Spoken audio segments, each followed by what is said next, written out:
નમસ્તે, સ્વાગત છે આપનું આપણા કાર્યક્રમમાં કે જેનું નામ છે ગોષ્ઠી વિથ વિકલ્પ કોટવાલ. ગઈકાલે 20 મે 2023ના રોજ ભારતના રાષ્ટ્રપતિ દ્વારા એક વટહુકમ જારી કરવામાં આવ્યો છે. વટહુકમ કે જેના માટે હિન્દીમાં શબ્દ વપરાય છે અધ્યાદેશ, અંગ્રેજીમાં એને કહેવાય છે ઓર્ડિનન્સ. આ ઓર્ડિનન્સ વિશે આજે આપણે ગોષ્ઠી કરવાના છીએ. 11 મે 2023ના રોજ આપણી સુપ્રીમ કોર્ટ દ્વારા 2 ચુકાદા આપવામાં આવ્યા હતા. ખૂબ મહત્વપૂર્ણ ચુકાદા. ભારતના બંધારણની જોગવાઈઓના અર્થઘટન સંદર્ભે ચુકાદા હતા. જેમ કહેવાયું છે કે supreme court of India is the final interpreter of the constitution of India. ભારતના બંધારણનું આખરી અર્થઘટન કરવાની સત્તા આપણી સુપ્રીમ કોર્ટ પાસે છે. તો સુપ્રીમ કોર્ટ બંધારણની અલગ અલગ જોગવાઈઓ અંગે પોતાનું અર્થઘટન આપે એ હંમેશા આપણા માટે અગત્યનું સાબિત થાય. આ 2 ચુકાદાઓને આપણે સમજવા પડે. જેમાંના એક ચુકાદા વિશે આપણે અગાઉની એક ગોષ્ઠીમાં વાત કરી ગયા છીએ, જે મહારાષ્ટ્રના શિવસેના વિવાદ વિશે હતું. મહારાષ્ટ્રના શિવસેના વિવાદ અંગેનો જે ચુકાદો 11 મેના રોજ આવ્યો એના અમુક અંશો આપણે સમજી ગયા છીએ. વધુ એક એપિસોડમાં આપણે એના બાકીના અંશોને સમજવાનો પ્રયત્ન કરવાના છીએ. હવે 11 મેના રોજ શિવસેના વિવાદ સિવાયના બીજા એક મુદ્દા વિશે પણ સુપ્રીમ કોર્ટનો ચુકાદો આવ્યો હતો. ત્યારે આપણે કહ્યું હતું, શિવસેના વિવાદ વિશે જ્યારે આપણે ગોષ્ઠી કરી ત્યારે આપણે કહ્યું હતું કે એ ચુકાદા વિશે પણ આપણે એક અલગ એપિસોડ બનાવીશું. બનાવી ન શક્યા, સારું થયું કે ન બનાવ્યું. કદાચ ને જો આપણે એ ગોષ્ઠી કરી હોત તો એમાં ઘણા બધા બદલાવ ગઈકાલની ઘટના પછી આપણે લાવવાના થાત. તો સારું થયું, આપણો સમય બચ્યો. આજે એ ચુકાદા અને ગઈકાલની ઘટના પછી આવેલા એમાં બદલાવ આ બધાને જોડીને આપણે આપણી ગોષ્ઠી તૈયાર કરીશું. મુદ્દો છે centre versus Delhi. Here centre stands for central government, government of India. કેન્દ્ર એટલે કે અહીંયા આગળ કેન્દ્ર સરકાર, ભારત સરકાર. અને કહ્યું છે Delhi, that means government of the union territory of Delhi. Delhi કેન્દ્ર શાસિત પ્રદેશની સરકાર. આપણે જાણીએ છીએ, આપે વાંચ્યું છે, આપે સાંભળ્યું છે કે ભારત સરકાર અને દિલ્હી કેન્દ્ર શાસિત પ્રદેશની સરકાર વચ્ચે છેલ્લા કેટલાય વર્ષોથી ગજરાહ ચાલી રહ્યો છે. એમની વચ્ચે સંઘર્ષ ચાલી રહ્યો છે. થોડા દિવસ કે થોડા મહિનાઓની આ વાત નથી, વર્ષોથી આ થઈ રહ્યું છે. આ વિવાદોમાં, સંઘર્ષમાં એક બહુ મોટું ડેવલપમેન્ટ આવ્યું ગઈકાલે, જેને જ આજે આપણે સમજવાનો પ્રયત્ન કરવાનો છે. એ સમજતા પહેલા થોડીક પૃષ્ઠભૂમિ આપણી પાસે હોય તો વધુ સારું. થોડુંક બેકગ્રાઉન્ડ પહેલા જાણી લઈએ અને પછી ગઈકાલે જે ઓર્ડિનન્સ આવ્યો છે એને સમજવાનો પ્રયત્ન કરીએ. દિલ્હી એ ભારતની રાજધાની રહી છે વર્ષોથી, દાયકાઓથી. પણ એનું રાજધાની તરીકેનું જે સ્થાન છે એમાં વધુ સારું શાસન થાય, દિલ્હીના લોકોની દિલ્હીના શાસનમાં વધુ સારી ભાગીદારી આવે એ હેતુથી દિલ્હીનો દરજ્જો કંઈક બદલવાનો નિર્ણય કરાયો 1990ના દાયકામાં. એક કમિટી આવી હતી, એસ બાલાકૃષ્ણન કમિટી. એની ભલામણોના આધારે દિલ્હીનો દરજ્જો બદલવાનું નક્કી કરાય છે. બદલવામાં આવ્યું 1991ના વર્ષમાં 69માં સુધારા દ્વારા, 69th કોન્સ્ટિટ્યુશન અમેન્ડમેન્ટ 1991. 1991ના 69માં સુધારા દ્વારા બંધારણના ભાગ 8માં, બંધારણનો ભાગ 8 એ કેન્દ્ર શાસિત પ્રદેશોના વહીવટ વિષય છે, ભાગ 6 રાજ્યોની સરકારો વિષય છે, ભાગ 8 કેન્દ્ર શાસિત પ્રદેશોના શાસન વિષય છે. અને આ ભાગ 8ની અંદર દિલ્હી માટે એક નવો અનુચ્છેદ દાખલ થાય છે, અનુચ્છેદ 239A. Article 239A. આ અનુચ્છેદ હેઠળ હવે દિલ્હીને ઘોષિત કરાયો નેશનલ કેપિટલ ટેરિટરી. એને એક દરજ્જો આપવામાં આવ્યો નેશનલ કેપિટલ ટેરિટરીનો. એક એવો રિજિયન, એક એવી ટેરિટરી કે જેને પોતાની અલગ સરકાર હોય, પોતાની અલગ વિધાનસભા હોય. ત્યાં આગળ રાષ્ટ્રપતિના પ્રતિનિધિ તરીકે વહીવટ ચલાવવા માટે હોય લેફ્ટનન્ટ ગવર્નર, જેને ગુજરાતીમાં આપણે ઉપરાજ્યપાલ કહીએ છીએ. કેન્દ્ર શાસિત પ્રદેશોનો મૂળ ખ્યાલ એ છે કે એમનું શાસન કેન્દ્ર સરકારે ચલાવવાનું હોય. જો કેન્દ્ર સરકારે એમનું શાસન ચલાવવાનું હોય તો એમને પોતાની અલગ કોઈ સરકારની જરૂર ન પડે, ના એમને પોતાની અલગ કોઈ સરકારની જરૂર પડે, ના એમના પોતાના કાયદા ઘડવા માટે એમને અલાયદી ધારાસભાની, વિધાનસભાની જરૂર પડે. પણ દિલ્હીને સ્પેશિયલ સ્ટેટસ આપવાનું નક્કી કરાયું, જે સ્ટેટસ હેઠળ કહેવાયું કે તમારી પાસે પોતાની અલગ સરકાર રહેશે, પોતાની વિધાનસભા પણ રહેશે કે જેમાં 70 સભ્યો રહેશે. તો આવું સ્પેશિયલ સ્ટેટસ 69માં સુધારા દ્વારા દિલ્હીને આપવામાં આવે છે. ચોક્કસથી દિલ્હીને ખુદની વિધાનસભા અપાઈ, જે એના માટે કાયદાઓ ઘડશે.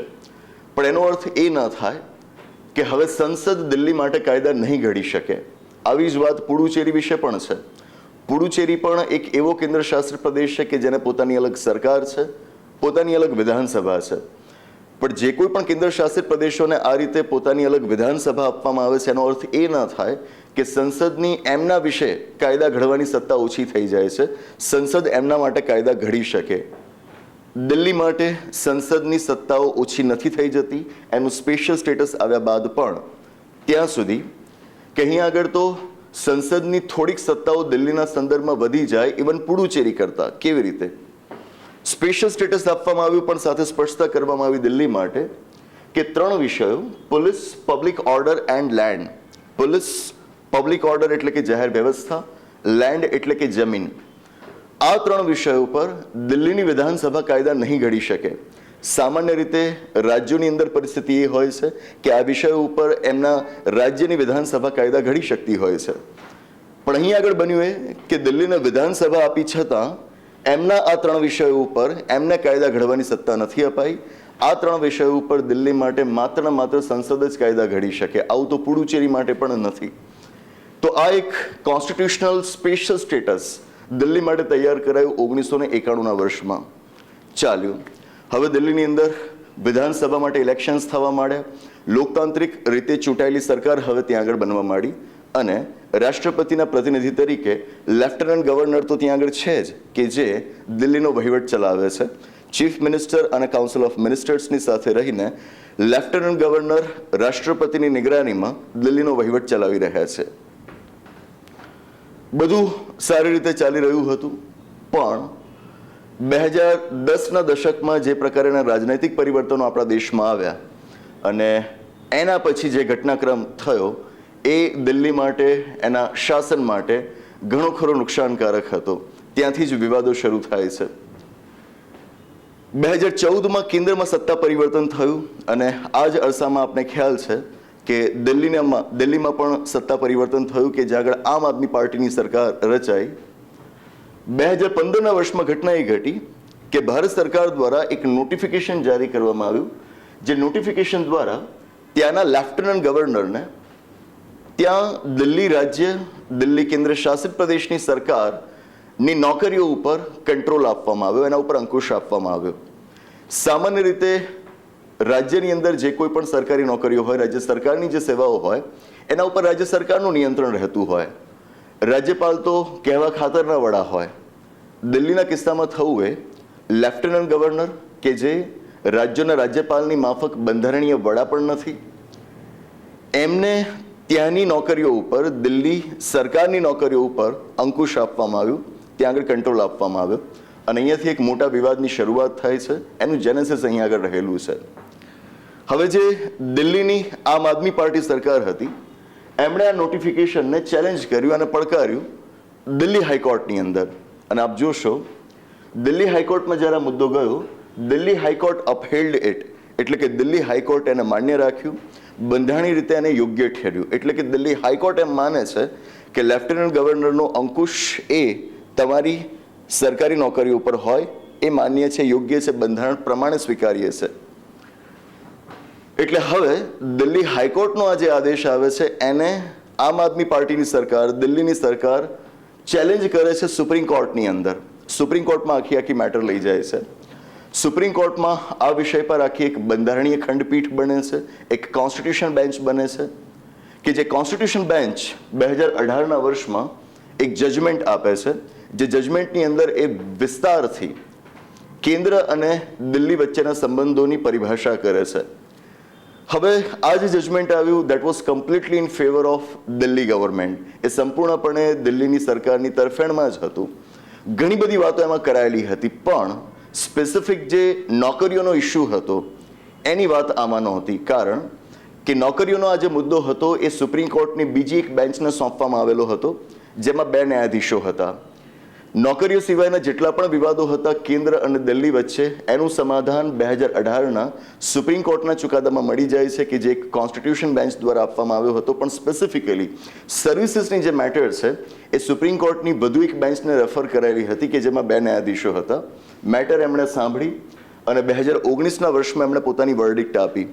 નાઉ ઇટ વોઝ અ સ્પ્લિટ વર્ડિક્ટ.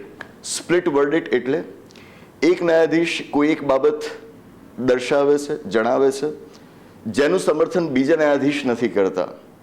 મતલબ કે બંને ન્યાયાધીશો વચ્ચે એ મુદ્દે સહેમતિ નથી. જ્યારે બંનેના અભિપ્રાય અલગ અલગ હોય ત્યારે એવી વર્ડિક્ટ, એવા જજમેન્ટને કહેવાય સ્પ્લિટ વર્ડિક્ટ, સ્પ્લિટ જજમેન્ટ. તો આમાં તો નિર્ણય થયો જ નહીં, આ તો ટાઈ પડી કહેવાય. સ્પ્લિટ વર્ડિક્ટ આવી એટલે હવે આ જ મુદ્દો, સર્વિસીસનો મુદ્દો, એ સુપ્રીમ કોર્ટની બીજી એક કોન્સ્ટિટ્યુશન બેન્ચને રેફર કરી દેવાયો. મામલો હવે વધુ એક બંધારણીય ખંડપીઠ પાસે ગયો, એણે હેરિંગ્સ કર્યા અને ફાઇનલી 11 મે 2023ના રોજ, એટલે કે માંડ 8-9 દિવસ પહેલા આપણી સુપ્રીમ કોર્ટનું આ મુદ્દે જજમેન્ટ આવ્યું, કોન્સ્ટિટ્યુશન બેન્ચનું જજમેન્ટ આવ્યું, 5 ન્યાયાધીશોની બનેલી કોન્સ્ટિટ્યુશન બેન્ચનું જજમેન્ટ આવ્યું. બંધારણીય મુદ્દાઓ સંદર્ભે અભ્યાસ કરવા માટે સુપ્રીમ કોર્ટમાં જે બેન્ચ બને એને કોન્સ્ટિટ્યુશન બેન્ચ કહેવાય. બંધારણના અનુચ્છેદ 145 મુજબ એનું ગઠન થતું હોય, એમાં મિનિમમ 5 જજીસ રાખવા પડે. હવે 11 મે 2023ના રોજ આપણી સુપ્રીમ કોર્ટનું આ મુદ્દે જે એમનો નિર્ણય આવ્યો, એમનો જે ચુકાદો આવ્યો, એ ચુકાદો સીધો જ દિલ્હી સરકારની તરફેણ કરનારો છે. સ્પષ્ટપણે એમણે દિલ્હી ગવર્મેન્ટને એક્ઝિક્યુટિવ પાવર્સ આપ્યા છે સર્વિસ રિલેટેડ મેટર્સમાં. દિલ્હી સરકારમાં જેટલી પણ નોકરીઓ છે એના સંદર્ભમાં કારોબારી સત્તાઓ સુપ્રીમ કોર્ટે દિલ્હી સરકારની છે એવું જાહેર કર્યું છે, નહીં કે કેન્દ્ર સરકારની, નહીં કે લેફ્ટનન્ટ ગવર્નરની. પોતાના જજમેન્ટમાં એમણે સ્પષ્ટપણે કહ્યું that the division of administrative powers between the union and the Delhi government must be respected. કેન્દ્ર અને દિલ્હી વચ્ચે જે વહેંચણી થયેલી છે સત્તાની, એનું આપણે સન્માન જાળવવું જોઈએ. It must be respected and held that the Delhi government has legislative and executive powers over services. નોકરીઓ ઉપર ધારાકીય તેમજ વહીવટી સત્તાઓ, કારોબારી સત્તાઓ એ દિલ્હી સરકારની છે, નહીં કે ભારત સરકારની. સિવાય કે પહેલા 3 વિષયો ઉપર. કયા વિષયો? Public order, police and land. Obvious છે, આ 3 વિષયો તો પહેલેથી દિલ્હીની સરકારને સોંપાયેલા જ નથી. દિલ્હીની સરકારને નથી સોંપાયેલા, દિલ્હીની વિધાનસભાને નથી સોંપાયેલા. તો આ 3 બાબતોના સંદર્ભમાં સત્તાઓ રહેશે ભારત સરકાર પાસે, પણ બાકીના વિષયો ઉપર સત્તા દિલ્હી સરકારની રહેશે. નોકરીઓના મામલામાં પણ સત્તા રહેશે દિલ્હી સરકારની. તો એક રીતે પોલિટિકલી જોવા જઈએ કે લીગલી જોવા જઈએ, દિલ્હી સરકારનો આ વિજય હતો. એમને નોકરીઓના કિસ્સામાં અંકુશ રાખવાની સત્તા સુપ્રીમ કોર્ટના જજમેન્ટ બાદ મળી જાય છે. હવે ભારત સરકારની સત્તા દિલ્હીની નોકરીઓ ઉપર ઓછી થઈ. એ સત્તા પાછી હાંસલ કરવા માટે ગઈકાલે ભારત સરકાર દ્વારા એક અધ્યાદેશ જારી કરવામાં આવ્યો છે, એક વટહુકમ જારી કરવામાં આવ્યો છે. મતલબ ગઈકાલે જે વટહુકમ જારી કરવામાં આવ્યો છે એનો હેતુ સુપ્રીમ કોર્ટના જજમેન્ટને પલટાવવાનો છે, એને નલિફાય કરવાનો છે, એનાથી વિરુદ્ધ જવાનો છે. શું વટહુકમ દ્વારા આવું કરી શકાય એની વાત આપણે આગળ કરીએ, પણ એ પહેલા વટહુકમમાં શું લખાયેલું છે એ જોઈ લઈએ. પહેલા તો ઓર્ડિનન્સ શાના માટે છે? It seeks to amend government of national capital territory of Delhi act 1991. વટહુકમ એ સામાન્ય રીતે જૂના કોઈક કાયદાને બદલવા વિશે હોય. જરૂરી નથી કે દરેક વખતે તમે કોઈક જૂના કાયદાને બદલવા માટે જ વટહુકમ લાવો. તમે બિલકુલ નવો કાયદો બનાવવા માટે પણ વટહુકમ લાવી શકો. અહીં આગળ હેતુ છે કે દિલ્હી માટે જે આપણી સંસદનો એક કાયદો છે 1991ના વર્ષનો, જેનું નામ છે government of NCT of Delhi act 1991, એની અંદર અમેન્ડમેન્ટ, એની અંદર સુધારો કરવા માટેનો આ વટહુકમ જારી થયો છે. નાવ વટહુકમ ઘણો લાંબો છે, કુલ 10 પાનાનો છે અને એમાં ઘણી બધી વાતો કરાયેલી છે. એનું પ્રિએમ્બલ, એનું આમુખ જ ઘણું બધું લાંબુ છે, લગભગ 1.5 થી 2 પાનાનું આમુખ છે. આપણે એના જે મુખ્ય અંશો છે એ તરફ ફોકસ રાખવાનો છે, જે અંશો જ વિવાદનું કારણ બન્યા છે. પહેલો મુદ્દો,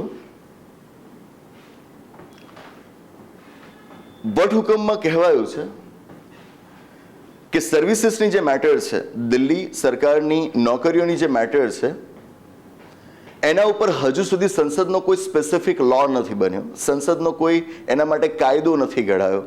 કાયદો નથી ઘડાયો એટલે તો આટલી બધી મૂંઝવણ છે. આખી સરકાર કેવી રીતે ચલાવી એ માટે 1991નો કાયદો છે, પણ સ્પેસિફિક સર્વિસ રિલેટેડ મેટર્સ માટે કોઈ કાયદો નથી, સંસદનો કાયદો નથી. નથી એટલે મૂંઝવણ ઊભી થઈ અને મૂંઝવણોના સંદર્ભમાં 11 મે 2023ના રોજ સુપ્રીમ કોર્ટે પોતાની રીતે અર્થઘટન કરીને ચુકાદો આપ્યો. હવે આ બાબતમાં વધુ મૂંઝવણ ન હોવી જોઈએ. આમ તો સુપ્રીમ કોર્ટનું જજમેન્ટ આવ્યા બાદ મૂંઝવણ વધતી જ નથી, પણ ભારત સરકારનું કહેવું એ છે કે આ સંદર્ભે વધુ મૂંઝવણ ન થાય એટલા માટે અમે સ્પષ્ટ કરીએ છીએ કે entry 41 of the list 2 of the 7th schedule, entry 41 7th schedule, બંધારણનું પરિશિષ્ટ 7. બંધારણના પરિશિષ્ટ 7માં કેન્દ્ર સરકારની કયા કયા વિષયો ઉપર સત્તા રહેશે, રાજ્યોની સરકારોની કયા કયા વિષયો ઉપર સત્તા રહેશે, એ વિષયો આપવામાં આવ્યા છે. રાજ્યોની સરકારોની સત્તા માટે જે લિસ્ટ આપવામાં આવ્યું છે, વિષયોનું જે લિસ્ટ આપવામાં આવ્યું છે, એ જ છે લિસ્ટ 2. લિસ્ટ 2 બીજી યાદી, જેમાં આપી છે એન્ટ્રી નંબર 41. એન્ટ્રી નંબર 41 એ નોકરીઓ વિશે છે. મતલબ કે રાજ્ય સરકારો પાસે સત્તા હોય કે એ એમની નોકરીઓ માટેના કાયદા ઘડી શકે, એ વિશે તેઓ વહીવટ ચલાવી શકે. નાવ ઓર્ડિનન્સમાં કહેવાયું છે કે દિલ્હીની વિધાનસભા પાસે આ એન્ટ્રી નંબર 41 વિશે કાયદા ઘડવાની સત્તા રહેશે નહીં. આ સંદર્ભે કાયદા ઘડવાની સત્તા એ માત્ર ને માત્ર સંસદ પાસે રહેશે, દિલ્હીની વિધાનસભા પાસે નહીં રહે. ઇફેક્ટિવલી એનો અર્થ શું થયો કે દિલ્હીની વિધાનસભા હવે દિલ્હી સરકારની નોકરીઓના સંદર્ભમાં કાયદા નહીં ઘડી શકે. એન્ટ્રી 41 ઉપર એમની પાસે પાવર્સ રહ્યા નથી. This is very important observation. ગઈકાલે આ વટહુકમ આવ્યા બાદ મેં ઘણું બધું રિપોર્ટિંગ જોયું અને હું માત્ર ગુજરાતી મીડિયામાં જે પ્રકારનું રિપોર્ટિંગ થયું એની જ વાત નથી કરતો. નેશનલ મીડિયા દ્વારા પણ જે રિપોર્ટિંગ થયું છે એની પણ હું અહીંયા આગળ વાત જોડી રહ્યો છું. વાત એટલા માટે હું નોંધી રહ્યો છું કારણ કે રિપોર્ટિંગમાં આ વાત ક્યાંય મેં જોઈ નથી. આ બહુ ઇમ્પોર્ટન્ટ ઓબ્ઝર્વેશન છે, પણ એના વિશે કોણે વાત કરી નથી. તમે ઓરિજિનલ ઓર્ડિનન્સ વાંચશો તેમાંથી તમને આ મળી આવશે, પણ મીડિયા એને હાઇલાઇટ નથી કરતી. જેમ મેં પહેલાં પણ કહેલું છે અને વારંવાર કહેતો આવ્યો છું કે અત્યારના સમયમાં આપણને જલ્દી એ હોય છે કે હું કેટલો ઝડપથી ત્યાં આગળ આવી જાઉં, ભલે અધૂરું વાંચ્યું હોય પણ હું પહેલો આવી જાઉં કે જેથી વ્યુઅરશિપ મારી વધી જાય. એની લાઈમાં ને લાઈમાં આપણે ઘણા ઇમ્પોર્ટન્ટ પોઈન્ટ્સ મિસ કરી દેતા હોઈએ છીએ. શાંતિથી સમજીને આપણે વાત કરીએ તો લગભગ બધા મુદ્દાઓને આપણે આવરી શકીએ એમ હોય છે. તો આ એક ખૂબ અગત્યનો મુદ્દો થયો કે દિલ્હીની સરકારી નોકરીઓના સંદર્ભમાં હવે તેની વિધાનસભા પાસે કાયદા ઘડવાની સત્તા જ નહીં હોય. મતલબ કે ઇફેક્ટિવલી એનો અર્થ એ થાય છે કે અત્યાર સુધી 3 જ વિષયો હતા કે જેના ઉપર દિલ્હીની વિધાનસભા કાયદા નહોતી ઘડી શકતી, police, public order and land. હવે થયો ચોથો વિષય. ચોથો વિષય દેટ ઇઝ સર્વિસીસ, સરકારી નોકરીઓ. એના સંદર્ભમાં પણ એ કાયદા નહીં ઘડી શકે. સિવિલ સર્વિસીસ અથવા તો કોઈ પણ કોમ્પિટિટિવ એક્ઝામિનેશન્સની તૈયારી કરનારા વિદ્યાર્થીઓ માટે ખૂબ જરૂરી તથ્ય સાબિત થાય. ઓર્ડિનન્સની થઈ આ પહેલી વાત. બીજી વાત, ઓર્ડિનન્સ હેઠળ એક નવી સંસ્થા બનાવવા માટેની જોગવાઈ કરાઈ છે, જેનું નામ હશે national capital civil service authority. National capital civil service authority, જેના અધ્યક્ષ હશે દિલ્હીના ચીફ મિનિસ્ટર, તેના મુખ્યમંત્રી, અને એ સિવાય એમાં બીજા 2 સભ્યો રહેશે. 2 સભ્યો કયા? એક તો ત્યાંના ચીફ સેક્રેટરી અને બીજા હશે principal home secretary. Principal home secretary. Now શું હશે આ સંસ્થાનું કામ? તો આ સંસ્થાએ દિલ્હી સરકારમાં આ જે અધિકારીઓ હોય એમના ટ્રાન્સફર્સ, એમની પોસ્ટિંગ્સ, એમના વિજિલન્સ એટલે કે તકેદારી સંદર્ભની તમામ બાબતો અંગે ભલામણ કરવાની રહેશે. એમની બદલીઓ અંગે, એમના પોસ્ટિંગ્સ વિશે, એમના વિજિલન્સ તેમજ નોન વિજિલન્સ, એમ બધી જ મેટર્સ અંગે આમણે ભલામણ કરવાની રહેશે. મતલબ કે આમની ભલામણથી એમના ટ્રાન્સફર, પોસ્ટિંગ્સ, વિજિલન્સ વગેરે અંગેના નિર્ણયો લેવાશે. એ લોકો ભલામણ કરશે લેફ્ટનન્ટ ગવર્નરને અને લેફ્ટનન્ટ ગવર્નર એ પ્રમાણે આદેશ જારી કરશે. નાઉ ઇમ્પોર્ટન્ટ પોઈન્ટ હિયર ઇઝ 3 સભ્યોની બનેલી આ સંસ્થા છે કે જેના અધ્યક્ષ છે ચીફ મિનિસ્ટર. પણ એમાં જોગવાઈ કરાઈ છે કે કોઈ પણ નિર્ણય એમાં થશે એ બહુમતીથી કરવાનો રહેશે. એટલે કે 3માંથી 2 જણ જો કોઈ એક બાબતનું સમર્થન કરે છે તો એ બહુમતી સ્થપાઈ કહેવાય. 3 કોઈ એક જ મુદ્દાનું સમર્થન કરતું હોય તો એ તો બહુ સારી વસ્તુ કહેવાય. પણ ધારો કે કોઈક વિખવાદ થાય અથવા તો ડિફરન્સ ઓફ ઓપિનિયન આવે છે તો આ સંજોગોમાં 3માંથી 2 જણ શેને ફેવર કરે છે એ તમારે જોવાનું રહેશે. આને કહેવાય બહુમતીથી નિર્ણય લેવો. બહુમતીથી નિર્ણય લેવાનો થાય તો એનો સીધો અર્થ એ થયો 3માંથી એક મુખ્યમંત્રી છે, બાકીના 2 ઓફિસર્સ છે. મુખ્યમંત્રી કદાચ બાકીના બે ઓફિસર્સ સાથે સહેમત ન હોય તો પણ એ ઓફિસર્સના કહ્યા પ્રમાણે આ કમિટીનો આ બોડીનો નિર્ણય આવી શકે, બરાબર. તો અહીંયા આગળ જે ઇલેક્ટેડ રિપ્રેઝેન્ટેટિવ છે, ચૂંટાયેલા પ્રતિનિધિ છે, એમને બાયપાસ કરીને પણ તમે અહીંયા આગળ નિર્ણય લઈ શકો છો. આનાથી આગળ આ ઓથોરિટી દ્વારા જે નિર્ણય લેવા માટેની ભલામણ લેફ્ટનન્ટ ગવર્નરને કરવામાં આવે, લેફ્ટનન્ટ ગવર્નરને સત્તા સોંપવામાં આવી છે કે તેઓ આ જે ભલામણ આવી છે એના સંદર્ભમાં એ ભલામણને પુનઃ વિચારણા માટે પરત કરી શકે. આ ઓથોરિટીને તેઓ એને પુનઃ વિચારણા માટે પરત કરી શકે. અને જો કોઈ જગ્યાએ તેઓ ભલામણ સાથે સહેમત નથી, in case of difference of opinion, whether based upon the material so called for or otherwise, એટલે કે લેફ્ટનન્ટ ગવર્નર પાસે સત્તા રહેશે કે જો તેમને ભલામણમાં કંઈક યોગ્ય નથી લાગતું તો ભલામણ શેના આધારે કરવામાં આવી છે એનું રેલેવન્ટ મટીરિયલ, એનું સંદર્ભ સાહિત્ય, એને લગતું જે કોઈ પણ સાહિત્ય છે એ પણ તેઓ માંગી શકશે. છેવટે જો તેમને એ ભલામણ સાથે સહેમતિ નથી જ બંધ બેસતી, તેઓ નિર્ણય પોતાની રીતે કરશે. ફાઇનલ ડિસિઝન એમનું રહેશે. કમિટી જે બની છે એમાં જ પહેલા સીએમને એક રીતે બાયપાસ કરવા માટેની વ્યવસ્થા થઈ ગઈ છે. હવે એ ઉપરાંત છેવટે કદાચ કમિટીની પણ એક ભલામણ લેફ્ટનન્ટ ગવર્નર પાસે ગઈ, લેફ્ટનન્ટ ગવર્નર જો એની સાથે સહેમત નથી થતા, લેફ્ટનન્ટ ગવર્નર કે જે ચૂંટાયેલા પ્રતિનિધિ નથી એમને આ સત્તા આપવામાં આવી છે કે તમે આખી કમિટીના નિર્ણયને બાયપાસ કરીને તમને યોગ્ય લાગે એવું ફાઇનલ ડિસિઝન લઈ શકો છો. આજ તો એ વાતો છે કે જેના લીધે આ ઓર્ડિનન્સ વિવાદાસ્પદ બને છે. આપ જોઈ શકો છો કે ઓર્ડિનન્સની દરેક વાત એવી છે કે જે 11 મે 2023ના સુપ્રીમ કોર્ટના ચુકાદાથી વિરુદ્ધ જાય છે. એટલે જ તો કહેવાય કે સુપ્રીમ કોર્ટના ચુકાદાને નલિફાય કરવા માટે, એની અસરને નાબૂદ કરવા માટે વટહુકમ જારી કરવામાં આવ્યો છે. આ હતી બીજી અગત્યની વાત. હવે ત્રીજી વાત, દિલ્હી માટેનો જે કાયદો છે 1991ના વર્ષનો, એમાં આપ વાંચશો સ્પેસિફિકલી સેક્શન 41 41મી કલમમાં કહેવાયું છે કે lieutenant governor shall have the power to act in his discretion. Discretion એટલે કે વિવેક શક્તિ, પોતાની રીતે નિર્ણય લેવાની શક્તિ. હવે આનો અર્થ શું થાય? પોતાની રીતે નિર્ણય લેવો એટલે શું? મુખ્યમંત્રી અને તેમના મંત્રી પરિષદની સલાહ પ્રમાણે નિર્ણય લેવો કે એમની સલાહ વગર નિર્ણય લેવો? આ અંગેના અલગ અલગ અર્થઘટન સમય સમય આવતા રહ્યા છે અને ઘણું જ વિવાદાસ્પદ બનતું રહ્યું છે.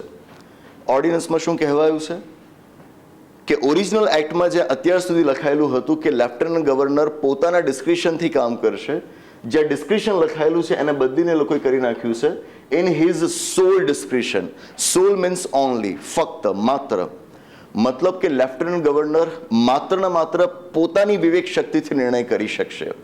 માત્ર ને માત્ર પોતાની વિવેક શક્તિથી નિર્ણય કરી શકશે એનો અર્થ એ થયો કે તમારે મુખ્યમંત્રી અને મંત્રીઓને આ બાબતમાં જ્યાં જ્યાં તમારે ડિસ્ક્રિશનથી નિર્ણય લેવાનો હોય એવી બાબતમાં જરાય પૂછવાની જરૂરિયાત રહેશે નહીં, એમની ભલામણની રાહ જોવાની રહેશે નહીં. તમે સંપૂર્ણપણે પોતાની વિવેક શક્તિથી આ નિર્ણય કરી શકશો.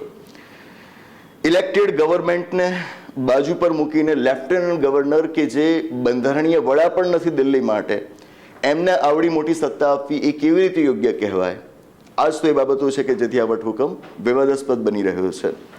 ચોથી અને છેલ્લી બાબત આપણા માટે કે secretary of the department of council of ministers of Delhi, Delhi મંત્રી પરિષદના ડિપાર્ટમેન્ટના સચિવને એક એક્સ્ટ્રાઓર્ડિનરી પાવર આપવામાં આવ્યો છે. કેવો પાવર? કે જો એ સેક્રેટરી, સચિવ કે જે એક અધિકારી હશે એમને એવું જણાય કે કાઉન્સિલ ઓફ મિનિસ્ટર્સ, દિલ્હીની મંત્રી પરિષદ દ્વારા જે કોઈ પણ પ્રસ્તાવો, નિર્ણયો લેવા માટેના પ્રસ્તાવ ઉપર વિચારણા થઈ રહી છે, જો એ કાયદાની જોગવાઈઓ પ્રમાણે નથી, they are not in accordance with the provisions of law, કાયદાની જોગવાઈઓ પ્રમાણે નથી, તો તેઓ આ અંગેની જાણ લેફ્ટનન્ટ ગવર્નરને કરી શકશે. તેઓ લેફ્ટનન્ટ ગવર્નરને કહી શકશે, આ એમની ફરજ રહેશે કે તેઓ લેફ્ટનન્ટ ગવર્નરને જાણ કરે કે મંત્રી પરિષદ દ્વારા જે કામ થઈ રહ્યું છે એ કાયદાની જોગવાઈઓ મુજબનું નથી. મતલબ કે એક રીતે તમે ઇલેક્ટેડ ગવર્મેન્ટ, ચૂંટાયેલી સરકાર ઉપર વોચ રાખવાની, નિગરાની રાખવાની કામગીરી, ફરજ સોંપી છે એક સેક્રેટરીને, એક સચિવને. આ કઈ રીતે યોગ્ય કહેવાય? આજ તો એ બાબતો છે કે જેથી આ ઓર્ડિનન્સ વિવાદાસ્પદ બની રહ્યો છે. ઘણી બધી વાતો છે આ વટહુકમની અંદર, પણ આ 4 એ મુખ્ય બાબતો છે જેના લીધે આ વટહુકમ વિશે કહેવાય છે કે તે સુપ્રીમ કોર્ટના ચુકાદાને પલટાવવા વિશે છે, એને નલિફાઈ કરવા વિશે છે. ભારત સરકારે આવો વટહુકમ કેમ જારી કર્યો? કોઈ કારણ પણ હશે એની પાછળનું. એક નહીં અનેક કારણ છે. તમે ઓર્ડિનન્સનું પ્રિએમ્બલ વાંચશો એ આમુખની અંદર જ એ બધા કારણો એમણે સ્પષ્ટ કર્યા છે. એ કારણો કંઈક આવા છે. બધા વાંચવા જવાની જરૂર નથી, પણ ઉપરથી જો હું આપને જણાવું, ભારત સરકારનો પક્ષ એ છે કે દિલ્હી એ દેશની રાજધાની છે. રાજધાની હોવાના નાતે અહીં આગળ ખૂબ અગત્યના અધિકારીઓ રહે છે, અગત્યની સંસ્થાઓ આવેલી છે, અને સંસ્થાઓ એવી કે જે માત્ર રાષ્ટ્રીય સ્તરની છે એવું નથી, આંતરરાષ્ટ્રીય સ્તરની પણ છે. ત્યાં રાષ્ટ્રપતિ રહે છે, રાષ્ટ્રપતિ ભવન આવેલું છે, સંસદ આવેલી છે, ત્યાં આગળ ફોરેન એમ્બસીઝ આવેલી છે, અન્ય દેશોના દૂતાવાસ આપણે ત્યાં આવેલા છે, દિલ્હીની અંદર આવેલા છે. આ પરિસ્થિતિમાં અવારનવાર અહીં આગળ ફોરેન ડિગ્નિટરીઝ આવતા રહેતા હોય, બહુ મોટા મોટા મહેમાનો આપણે ત્યાં આવતા રહેતા હોય, તો હાઈએસ્ટ સ્ટાન્ડર્ડ્સ ઓફ એડમિનિસ્ટ્રેશન ત્યાં આગળ પરફોર્મ થવા જોઈએ, ઉચ્ચતમ માપદંડો પ્રમાણેનો વહીવટ ચાલતો હોવો જોઈએ. આ હેતુથી આ વહીવટ આ રીતે ચલાવી શકાય એ હેતુથી અમે ઓર્ડિનન્સ લાવી રહ્યા છીએ. ભારત સરકારનું કહેવું એ છે કે ભારત સરકારની પણ ભૂમિકા હોય દિલ્હીને ચલાવવામાં. દિલ્હી સરકારની તો હોય જ હોય, ભારત સરકારની પણ એક ખૂબ અગત્યની ભૂમિકા હોય દિલ્હીને ચલાવવામાં. એ ભારતના લોકોની ઈચ્છા છે. ભારતના લોકોએ જ્યારે ભારત સરકારને ચૂંટી છે તો એમને એક કામ આ પણ સોંપ્યું છે કે તમે આપણા દેશની રાજધાનીને યોગ્ય રીતે ચલાવજો, એનું શાસન યોગ્ય રીતે થાય જોજો. આ જવાબદારીને નિભાવવા માટે દિલ્હી સરકાર ઉપરાંત દિલ્હીના શાસનમાં ભારત સરકારની ભૂમિકા અમે આ ઓર્ડિનન્સ દ્વારા સ્પષ્ટ કરી રહ્યા છીએ. આવી ઘણી બધી વાતો એમાં કરાયેલી છે. સેન્ટ્રલ આઈડિયા એટલો જ છે કે ભારત સરકાર કોઈ પણ રીતે દિલ્હીના શાસનમાં પોતાની ભૂમિકાને સ્થાપિત કરવા માંગે છે. સુપ્રીમ કોર્ટના ચુકાદા દ્વારા જ્યારે એમની સત્તા ઘટી તો એમણે ઓર્ડિનન્સ દ્વારા આ સત્તા પાછી મેળવવાની કોશિશ કરી છે. સાથે એક વાત નોંધવાની એ પણ છે, રાષ્ટ્રપતિજીનો આ વટહુકમ તો આવ્યો, પણ એ સાથોસાથ ભારત સરકારે 11 મેનો સુપ્રીમ કોર્ટનો જે ચુકાદો છે એ ચુકાદાની સામે રિવ્યુ પિટિશન ફાઇલ કરી છે સુપ્રીમ કોર્ટમાં. એટલે કે સુપ્રીમ કોર્ટ સમક્ષ એમણે અરજી કરી છે, માંગ કરી છે કે તમે જે ચુકાદો આપ્યો છે એના ઉપર ફેરવિચાર કરો. એટલે કે સુપ્રીમ કોર્ટને ભારત સરકાર એવું કહેવા માંગે છે કે આની અંદર કોઈ ક્ષતિ જણાય છે. રિવ્યુ પિટિશન ફાઇલ કરવાનો તો એ જ થયો ને કે આની અંદર કોઈ ક્ષતિ જણાય છે, તમે એના ઉપર હજુ વધારે અભ્યાસ કરીને ચુકાદો બદલો તો સારું. આવી એક રિવ્યુ પિટિશન એમણે ત્યાં આગળ ફાઇલ કરી છે. રિવ્યુ પિટિશન ફાઇલ થઈ, હજુ એના ઉપર તો કોઈ કામ થયું પણ નથી, અને ત્યાં આગળ આપણી સામે ઓર્ડિનન્સ આવી ગયો. ઘણા અભ્યાસુઓનો મત એવો પણ છે કે રિવ્યુ પિટિશન ફાઇલ થઈ હતી તો થોડી રાહ જોવાની જરૂર હતી કે સુપ્રીમ કોર્ટ પોતાનો ચુકાદો બદલે છે કે નહીં. ક્વાઇટ પોસિબલ કે સુપ્રીમ કોર્ટ પોતાનો ચુકાદો બદલીને ભારત સરકારના પક્ષમાં પોતાનો ચુકાદો આપત, તો થોડીક રાહ જોયા પછી જો તમે ઓર્ડિનન્સ લાવ્યા હોત તો એ વધુ સારું રહેત. આવો પણ એક અભ્યાસુઓનો મત છે. આપણા માટે જરૂરી એ છે કે આવી રિવ્યુ પિટિશન ફાઇલ થઈ છે એ પણ આપણે જાણીએ, કે જેથી હવે ભવિષ્યમાં જો આના ઉપર હિયરિંગ્સ થાય અને મેટર આગળ વધે તો આપણે એને જાણી શકીએ, સમજી શકીએ. છેલ્લી વાત, question, can ordinance nullify supreme court judgement? શું તમે વટહુકમ દ્વારા સુપ્રીમ કોર્ટના ચુકાદાની અસરને નાબૂદ કરી શકો છો, એને બદલી શકો છો, એને કાઢી શકો છો? જવાબ છે બિલકુલ હા, બિલકુલ હા. મતાંતર આવતા રહે છે, દરેક પોતાનો મત પ્રગટ કરે છે.